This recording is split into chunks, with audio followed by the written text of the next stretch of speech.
Hello guys, good morning to all of you. Ideal smart classes में आपका स्वागत है। मैं रविंद्र कुमार यादव। आज हम लोग तीसरा सेशन में चलेंगे संख्या के बारे में। जो हम लोग जानकारी प्राप्त कर रहे थे, पिछले दो वीडियो में कुछ जानकारी प्राप्त कर चुके थे और आज जो नंबर के बारे में जो पॉइंट्स बचा हुआ है उसके बारे में जानकारी प्राप्त करते हैं। ठीक है, चलते हैं हम लोग आगे की ओर। हम लोग जान चुके थे कि संख्या 12 प्रकार की होती है, उसमें से 7 का चर्चा हम लोग कर चुके थे, जान चुके थे। आज हम लोग जानेंगे 7 से ज़्यादा का संख्या। 7 के बाद 8 में क्या है? सहअभाज्य संख्या। सहअभाज्य संख्या के बारे में आज हम लोग जानेंगे। ठीक है, तो सहअभाज्य संख्या क्या है, किसे कहते हैं? तो दो या दो से अधिक संख्याओं के बीच यदि अधिकतम उभयनिष्ठ 1 हो तो वह संख्या सहअभाज्य संख्या कहलाती है।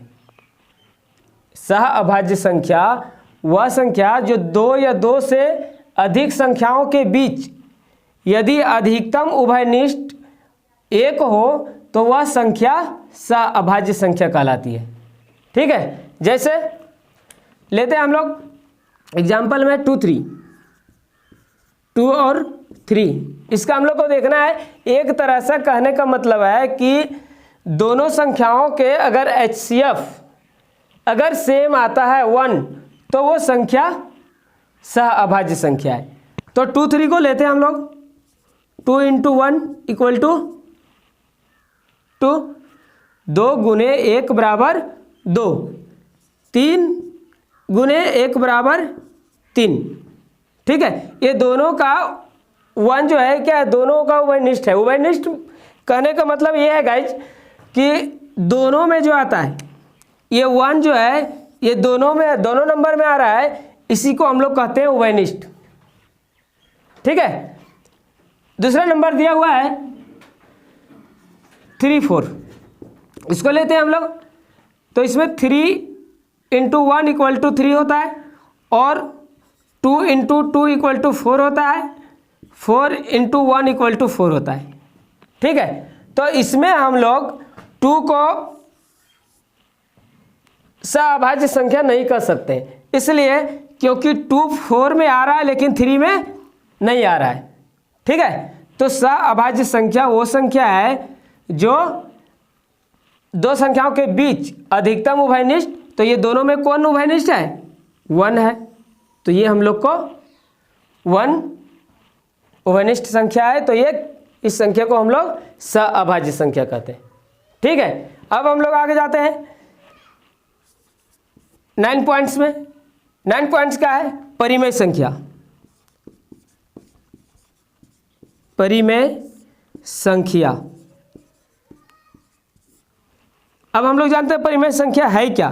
परिभाषा के साथ जानते हैं, वह संख्या जिसे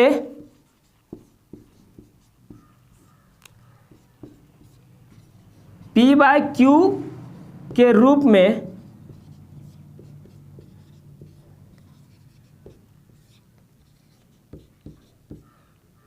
लिखा जाता है वह परिमेय संख्या कहलाता है।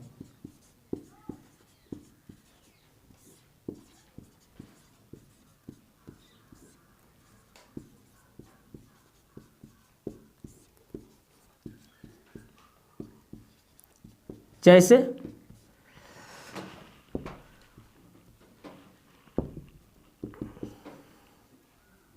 1/2, 2/3। ठीक है, ये परिमेय संख्या वह संख्या जिसे P/Q के रूप में लिखा जा सकता है। ठीक है, लिखा जा सकता है नहीं बल्कि लिखा जाता है। हम परिमेय संख्या उसे कहते हैं जो संख्या को P/Q के रूप में लिखा जाता है। ठीक है, उस संख्या को हम लोग, ठीक है, परिमेय संख्या वह संख्या जिसे P/Q के रूप में लिखा जाता है उसे हम लोग परिमेय संख्या कहते हैं। अब हम लोग P बाई क्यू के रूप में किसको कहते हैं, अर्थात अंश और हर को हम लोग जो जानते हैं ना, P बाई क्यू, इसको हम लोग अंश कहते हैं और Q को हम लोग हर कहते हैं। ठीक है, तो जो अंश और हर के रूप में लिखा जाता है उस संख्या को हम लोग परिमेय संख्या कहते हैं। ठीक है, क्लियर। एक चीज हम लोग को और यहां ध्यान देना है गाइज कि P बाई क्यू जो है, P एवं Q पूर्णांक है,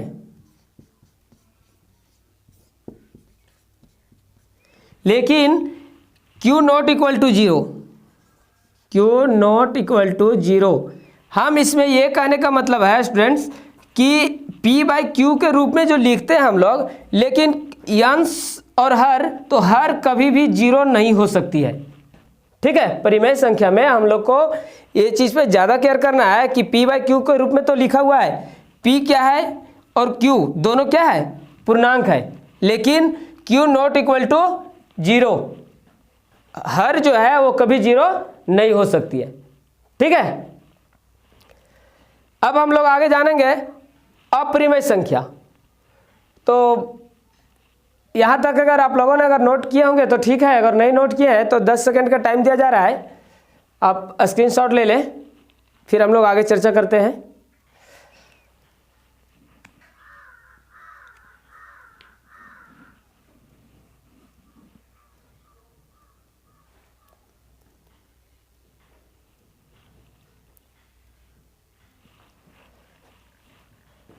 मुझे लगता है स्टूडेंट्स कि आप लोगों ने स्क्रीनशॉट ले ही लिया होगा, इसलिए अब आगे की ओर बढ़ते हैं हम लोग।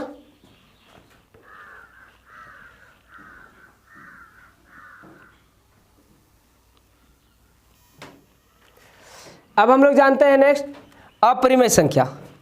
अपरिमेय संख्या किसे कहते हैं? तो अपरिमेय संख्या ऐसी संख्या है जिन्हें P बाई क्यू के रूप में नहीं लिखा जा सकता है। अपरिमेय संख्या ऐसी संख्या है जिन्हें P बाई क्यू के रूप में नहीं लिखा जा सकता है, उसे हम लोग अपरिमेय संख्या कहते हैं। ठीक है, जिसे अंश और हर के रूप में नहीं लिखा जाता है उस संख्या को हम लोग अपरिमेय संख्या कहते हैं। मुख्यतः इसे रूट में लिखा जा सकता है। ठीक है, इसे हम लोग रूट में लिख सकते हैं, और जैसे में एग्जाम्पल में दिया हुआ है √3, √7, ये क्या है? अपरिमेय संख्या है। ठीक है, जहाँ तक के हम लोग लेंगे कि पाई का वैल्यू, पाई भी एक अपरिमेय संख्या है। ठीक है, तो ये समझ में आ गया होगा आप लोगों को कि अपरिमेय संख्या ऐसी संख्या है जिन्हें P बाई क्यू के रूप में नहीं लिखा जा सकता है। कहने का मतलब है कि अंश और हर में नहीं लिखा जा सकता है, उस संख्या को हम लोग अपरिमेय संख्या कहते हैं। ठीक है,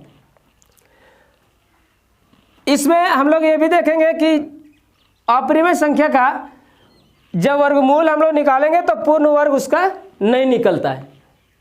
ठीक है, अब हम लोग नेक्स्ट जानते हैं वास्तविक संख्या। ठीक है, हम लोग नेक्स्ट चलते हैं वास्तविक संख्या। वास्तविक संख्या किसे कहते हैं? तो सभी परिमेय संख्याएं और अपरिमेय संख्याओं को सम्मिलित कर लिखा जाता है, वह वास्तविक संख्या कहलाती है। ठीक है, वास्तविक संख्या जिसमें, कहने का मतलब ये है स्टूडेंट्स कि जिसमें परिमेय संख्या और अपरिमेय संख्या दोनों सम्मिलित होते हैं, उस संख्या को हम लोग वास्तविक संख्या कहते हैं। ठीक है, जैसे हम लोग P बाई क्यू के रूप में भी लिखा हुआ है, तो ये P बाई क्यू क्या है? परिमेय संख्या है, और √3 क्या है? अपरिमेय संख्या है। इसके बारे में हम लोग जान चुके हैं। ठीक है, तो वास्तविक संख्या सभी परिमेय संख्या और अपरिमेय संख्या को सम्मिलित कर लिखा जाता है, उसे हम लोग वास्तविक संख्या कहते हैं। ठीक है, अब हम लोग जानते हैं लास्ट पॉइंट, या वास्तविक संख्या। या वास्तविक संख्या किसे कहते हैं? यदि किसी संख्या का वर्ग ऋणात्मक संख्या हो तो उस संख्या को हम लोग या वास्तविक संख्या कहते हैं। ठीक है, या वास्तविक संख्या, यदि किसी संख्या का वर्ग ऋणात्मक संख्या हो तो उसे या वास्तविक संख्या कहते हैं। ठीक है, जैसे में -1, -4,